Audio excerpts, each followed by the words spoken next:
The Canadian economy is outwardly quite successful. Growth has averaged 2.5% in recent years. It is near full employment. And with an abundance of natural commodities, educated workforce and stable institutions, it has every reason to be successful.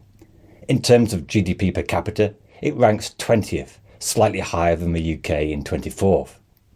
Whilst researching a video on Canada for my new global channel, I came across this article from the Daily Telegraph, which stated the UK should follow Canada's approach: fracking for gas, cutting government spending, privatise healthcare and cut corporation tax. Putting aside the Telegraph's obsession with wokeism, the first thing to note is that statistics can be misleading. Canada's high real GDP growth is masked by a growth in record levels of migration. The population grew nearly 3% last year, and at that rate its population would double to 80 million by 2050. If we take away the effect of population growth, real GDP per capita is nearly as disappointing as the UK. But still, could the UK learn something from Canada? What about fracking, lower tax and higher levels of migration? Before we look at that, it is worth bearing in mind that the UK and Canadian economies have two very similar economic problems. Number one, low productivity growth, and secondly, a housing crisis that is damaging the cost of living.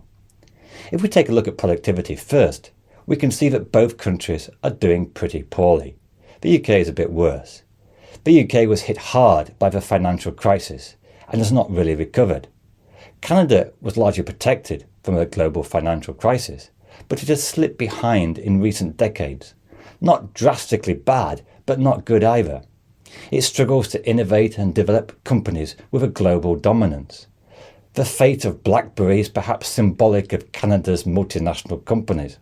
It does dominate maple syrup with 71% of the global market, but this only accounts for 0.02% of GDP. In dollar terms, both the UK and Canada have fared significantly worse than Australia and the United States. Now, both countries face an ageing population and a decline in birth rates, and this creates very real economic costs, especially when you have large government outlays on health and pension spending.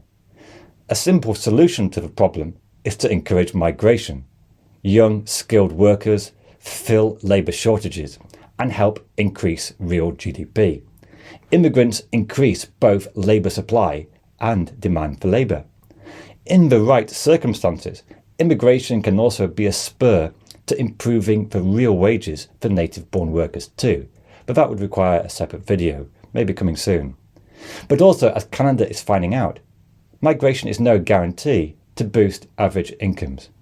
The problem is not so much immigration, but the underlying weakness in productivity growth. Now, poor productivity growth has been a global phenomenon, but the UK and Canada are still underperformers. What high levels of immigration can do is to hide these underlying weaknesses. A simple way to increase tax revenues is to increase the population. It gives an illusion of growth, but the underlying problems in the economy are still there. Having said that, a growing population may be considerably preferable to a declining population that we will see in Italy and Japan quite soon. A huge contrast between the two countries is population density. Canada is just 4 persons per square metre, the UK 275.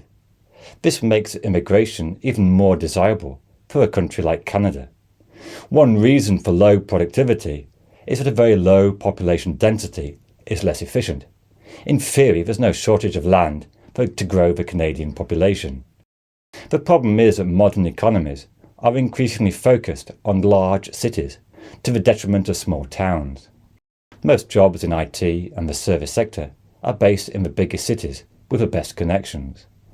Growth areas tend to be those places with the highest population density, but also the biggest shortage of housing. Both the UK and Canada are suffering from an acute housing crisis, with rents and house prices rising faster than incomes. The result is that despite impressive real GDP statistics, it means little for workers who are forced to pay over 30% of their disposable income on a small basement flat. Immigration combined with rising housing supply could provide the best of both worlds, but both countries are struggling to build housing where they are needed. Canada's housing costs are amongst the highest in the world. There's been a sharp rise in house price to income ratios, a very similar story to the UK. In response to the housing crisis, the Canadian government have banned foreigners buying a home. It's an effect to reduce demand, and it's been a policy mooted for the UK, or at least London. Now, there may be some merit in this, but it's unlikely to be more than a relatively small effect on overall house prices. Now, despite all this, Canada does have quite a few features which make it an attractive place to live. It scores highly on education, health, and life satisfaction. But the recent housing crisis has definitely reduced the quality of living for many people, especially those struggling to rent. And interestingly, in recent months, it's recorded quite high levels of emigration, with immigrants not wanting to stay because such a high share of their income goes on rent. Now, the other solution mentioned in the Telegraph article was for the UK to follow Canada in deregulating fracking and oil exploration. The author mentions that if the UK allowed fracking, it could provide enough gas for the whole country. And given the huge cost of gas and electricity in recent years, the extra supply could reduce prices. But there are two problems with this. Firstly, with a privatised gas market, any shale gas produced in the UK would be sold to consumers at global gas prices. Extra UK supply would have almost an insignificant impact on the global price, so consumers would not actually see any cheaper gas and electricity.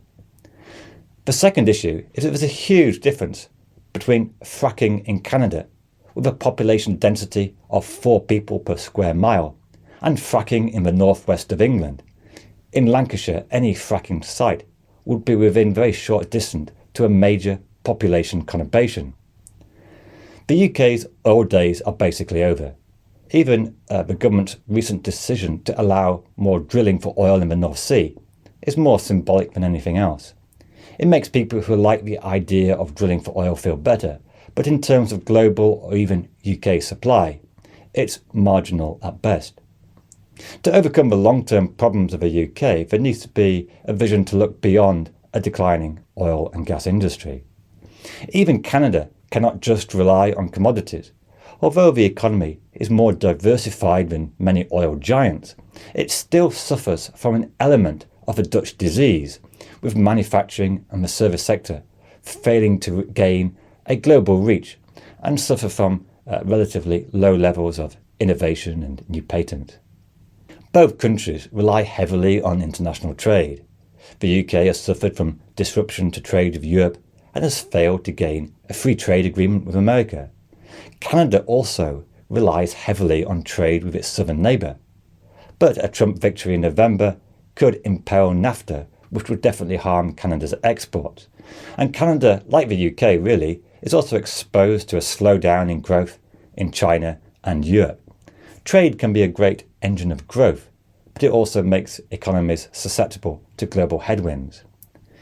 Even on fiscal policies, there are strong similarities between the two countries. Canada's debt to GDP rose to over 110% of GDP, whilst the UK rose to a similar level. Unlike the US, which has pursued generous industrial subsidies, which has caused something of a boom in manufacturing investment, the UK and Canada have taken a typically more cautious approach, more concerned with the goal of reducing debt to GDP, leading to less left over for public investment or tax cuts. And although Canada has a lower corporation tax rate, I think that this goal of cutting corporation tax would have very minimal effect on UK industry. There's much more issues at stake than the rate of corporation tax. Now, for a more in-depth analysis of the Canadian economy, do check out my new video on my new channel, Global Economics. It goes into the problems of the Canadian economy and why the economic outlook is less rosy than some of the official figures suggest.